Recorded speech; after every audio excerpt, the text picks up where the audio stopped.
sa kabila ng krisis, dumami pa ang enrollees sa photography course sa Dubai kahit pa maggastos ang kursong ito. Alamin kung bakit sa Balitang Bidalis ni Raquel Saliner.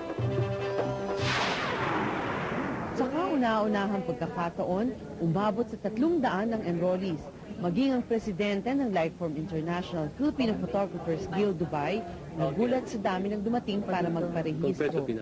Ang enrolling ngayong taon na to is super dami talaga. We have a limited space para sa mga estudyante. But the problem is the venue. If we can accommodate them all, why not?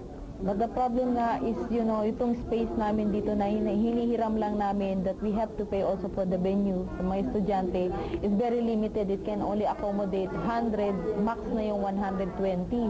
Hindi makakailang malaki ang gasto sa kursong ito dahil na rin sa mga bibilhing gamit at out-of-town trips para i-apply ang mga lecture na matututunan. 600 dirhams o mahigit 7,000 piso ang bayad sa 3 buwang kurso. Pero okay lang daw ang halagang ito dahil mapupunuan raw nito ang kalungkutan ng mga OFWs habang nawawalay sa pamilya. You cannot question yung mga students na this is their desire kasi nga ang sinasabi nila wala naman kami ginagawa every Friday, so we might as well go for our hobby, which is the photography. Hindi rin daw hadlang ang recession sa intensyong matuto ng photography. Fortunately, hindi kami affected. I mean, yung company namin is not affected by the financial crisis. So, in terms of jobs, stable, I can say na stable pa rin ako. So, I can say na may means ako para ma-support yung need or yung want namin na-join sa photography.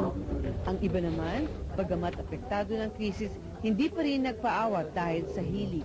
Mga hobby na, tapos parang ako ng shots kapag may occasions, kasi family, picnic. Affected po, kaso nga lang nakakommit na po kasi, so ituloy na lang din.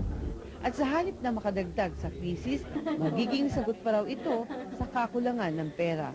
In case in the future, if you want to make a business out of it, if you become a professional or magaling, then it's something na makaka-help na maano yung financial crisis. Nagbabalita sa Middle East, Raquel Salinel, Dubai.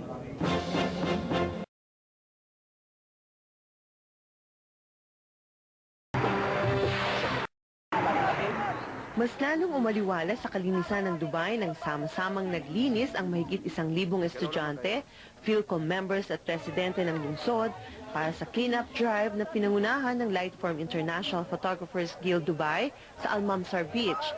Kasama sa ika-5 taon clean-up drive ang Clean Up the World Australia na suportado naman ng Dubai Municipality. Nagpahayag ng kasiyahan ng panauhing pandangal na si Bantay Bata 163 Program Director na si Tina Manson Palma sa ipinakitang pagkakaisa ng mga Pinoy sa proyekto. Nagbabalita sa Middle East, Raquel Salinel, Dubai.